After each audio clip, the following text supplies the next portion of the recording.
I think a lot of successful women are quietly unhappy. And why do I say that? Well, I am a successful woman. I have been a successful woman, but for a large part of my successful career, actually, let me rewind.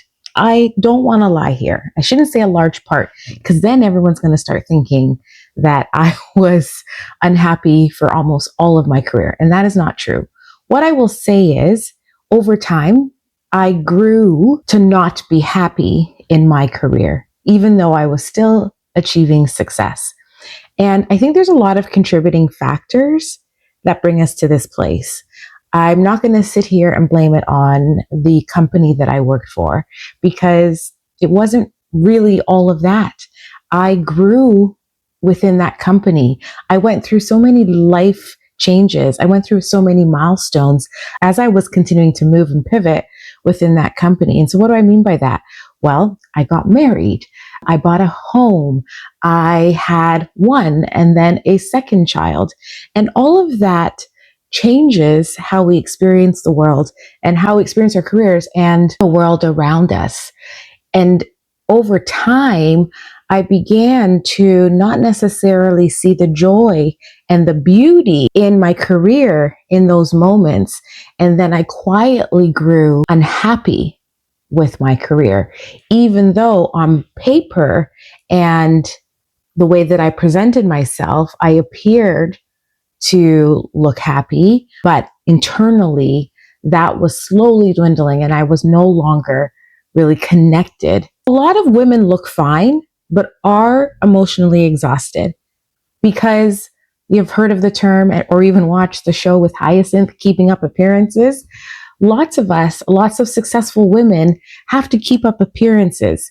We look fine, but we are not internally. And because we are not able to express that for fear of maybe our male counterpart getting the next project, or even fear of being let go from the company, even though we're not necessarily happy, we still want to show up and do our work well. That's just within your value base. I've still pull from a place that I want to do the best that I can do in any task that I have in any job, whether I love it or not. So yes, we might look fine, but internally or emotionally, we are exhausted.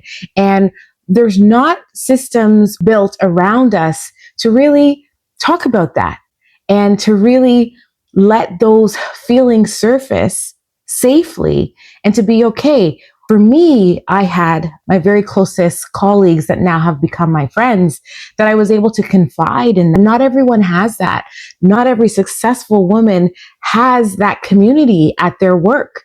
This is a reality. As a Black woman, there were other Black women that I could connect with. And there were other non-Black women who also understood me that I felt safe with, that I could connect with. And even thinking about that, they didn't also know the truth of what I was really feeling and harboring. So we carry that silently.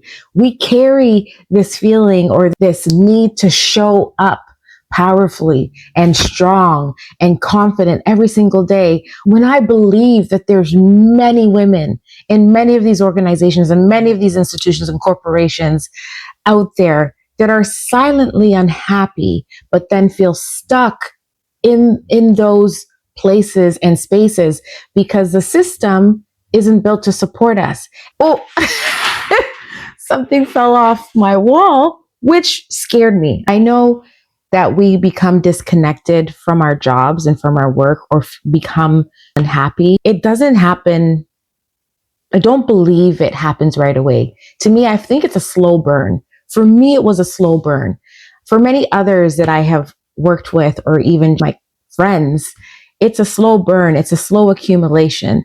It might start with a meeting that you felt completely exhausted after. Maybe you felt like your voice wasn't heard or that you were feeling completely ignored. Or maybe you felt like you didn't fully show up for that meeting. And then you were questioning, why am I not engaged in this space? Or it could be an event that has happened in your life, maybe personally, or even professionally. But for some, that personal event, again, it could be having a child, maybe going through a divorce, ending a relationship, buying a house, maybe losing a loved one. There's so many different things that can propel you in many different directions, good and bad. Maybe you have a son who has gotten a scholarship to one of the best universities for basketball, and now your mind is just fixated on supporting him and helping him grow. And so that energy is going there, and the energy is not going into your work. It can happen to any of us, but it exists. And I do believe that there is a culmination, if not that slow burn that happens, that slowly takes us away from that joy and from that happiness that we may have had within that career that is slowly dwindling or loosening its grip on us. And for some of us, it's because some environments, some organizations, some corporations, some companies suck. They just suck. And they're not built to support us as women. They create environments where burnout happens so fast, it depletes your energy. Or when you're working with leaders and supervisors who don't care about you, who have no understanding of what work-life balance looks like, or who continuously showcase microaggressions that you have to decide daily, do I challenge this one today or do I let this one go?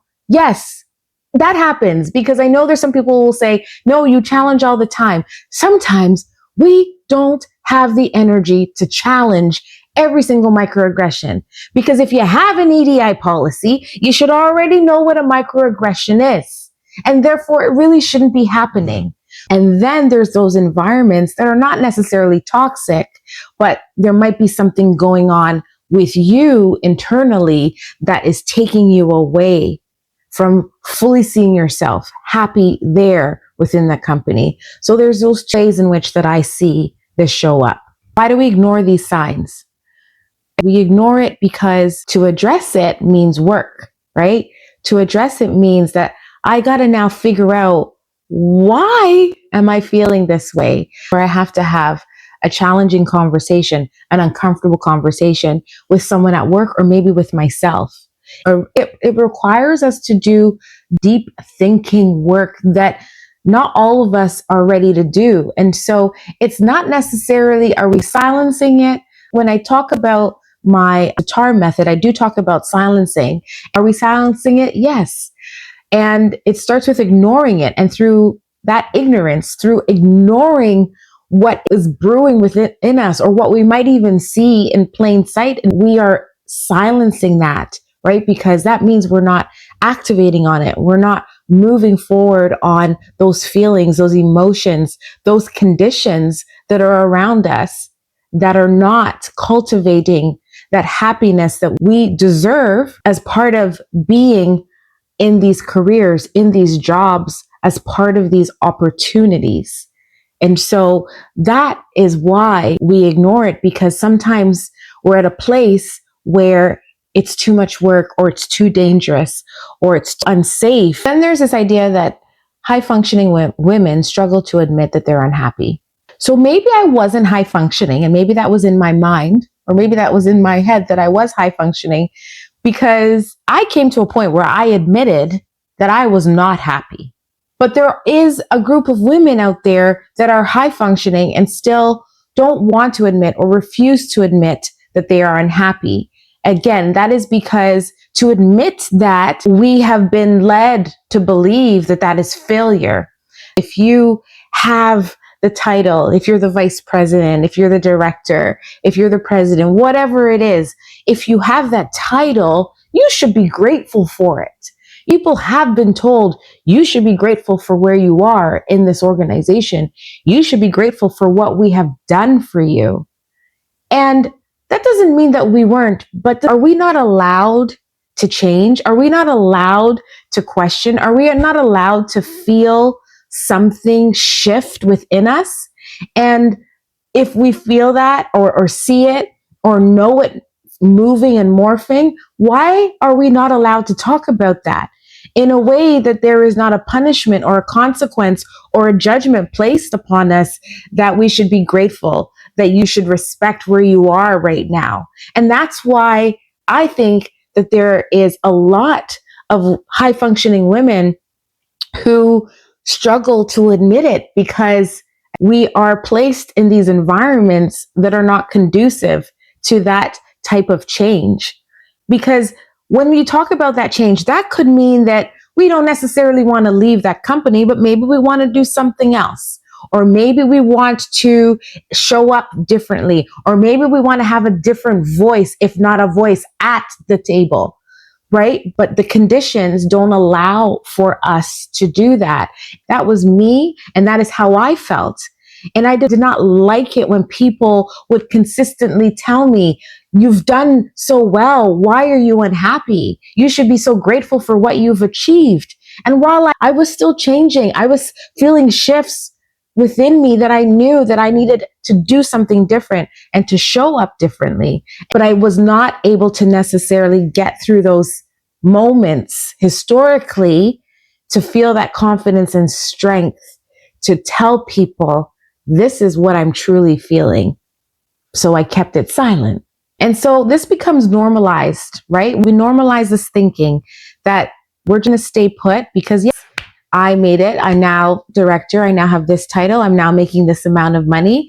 Of course, we talk ourselves out of our feelings. We talk ourselves out of it because there's these predominant voices and themes and thunder around us telling us the quite opposite to what we are feeling.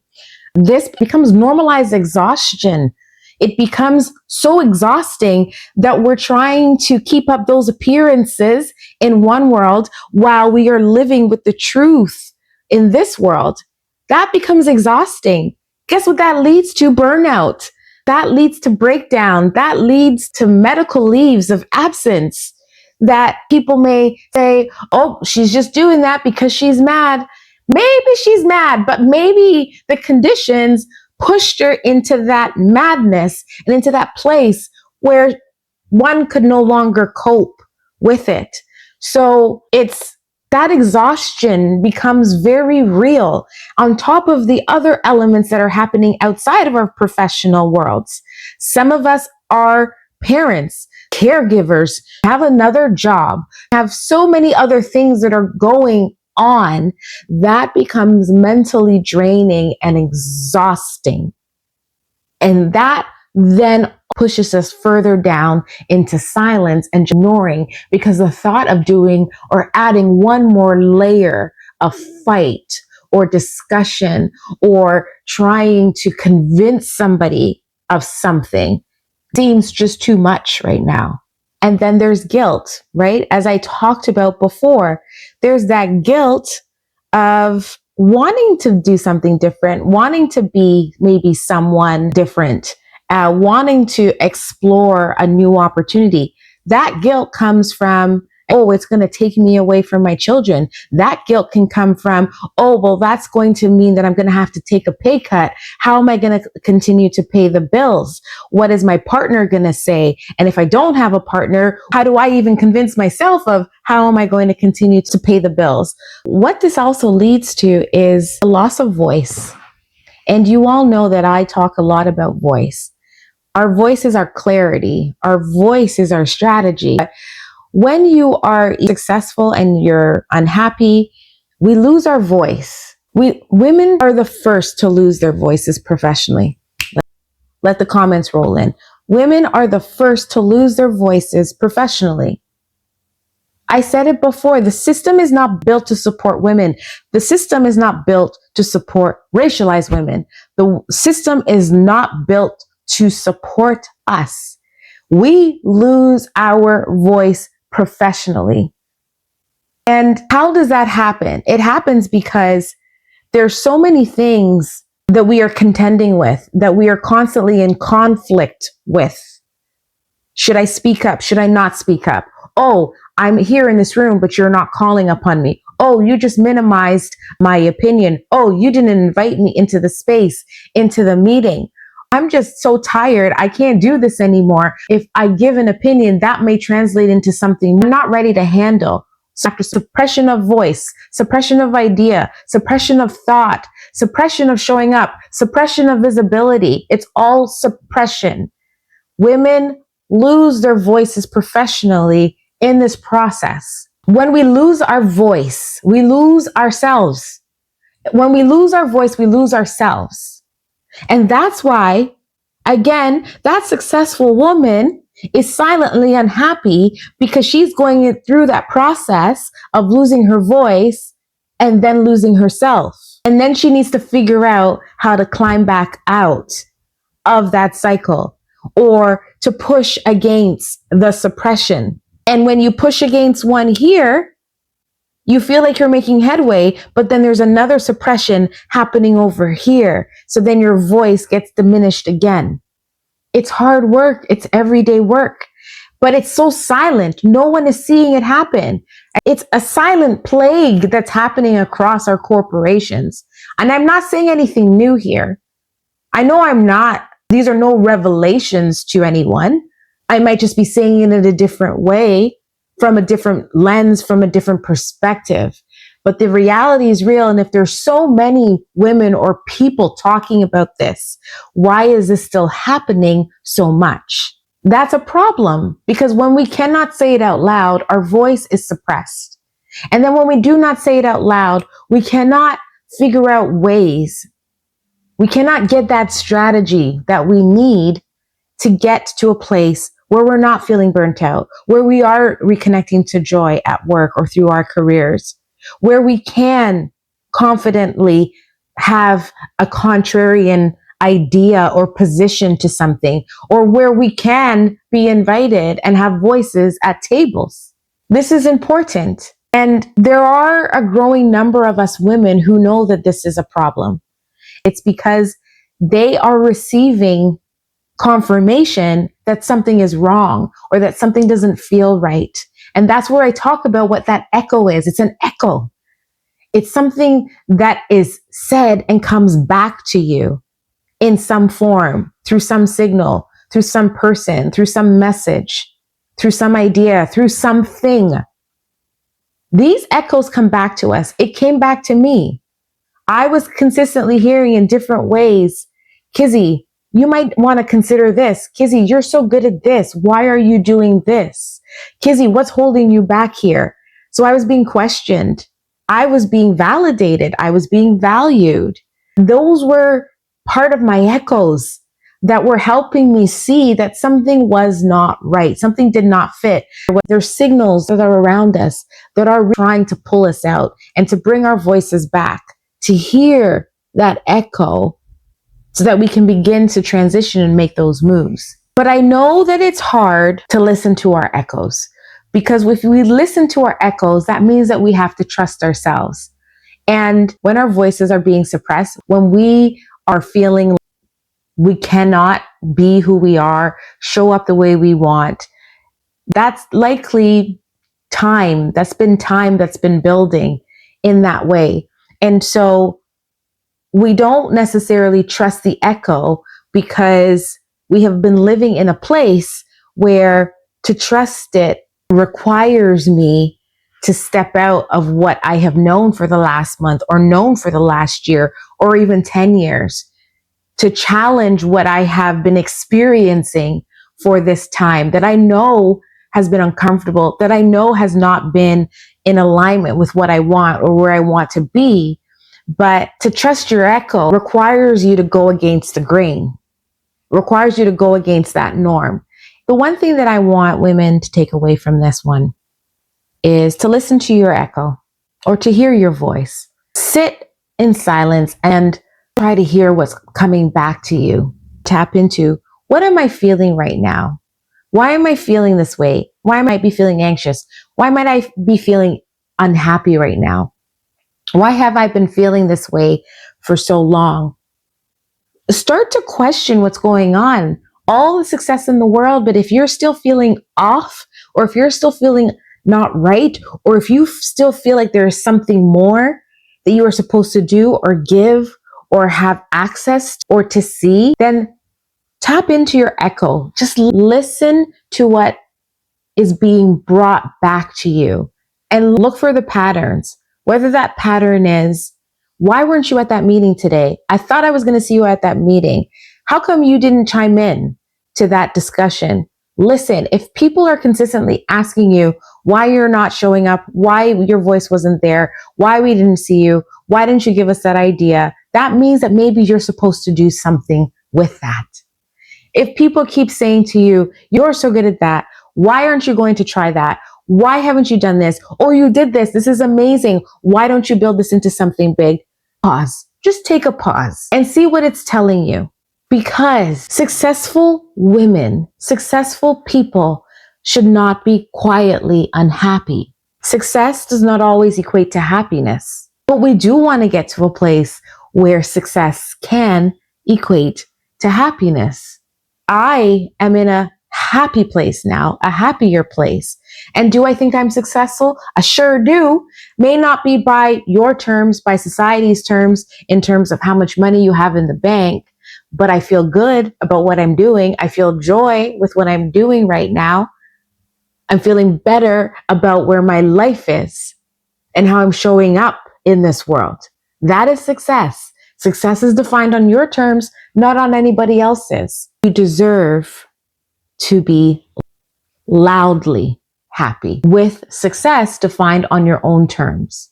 I am here to shed light on the reality that many of us are walking through similar challenges as we think about our careers, as we think about our transitions that we're working through. It's not necessarily uncommon, your experience. I wager that there is likely somebody else walking a similar or parallel experience to you. And so if we can learn through those experiences and offer ways out, then my work here is done. I would be grateful if you would share or subscribe to my channel, and I will do my best to put together real talk in the ways that I have seen it, experienced it, and are working with others through it. This is my way of giving it back to you. Thank you so much for listening, and I will see you soon. I'm Kizzy Rodney, and your voice is always your strategy.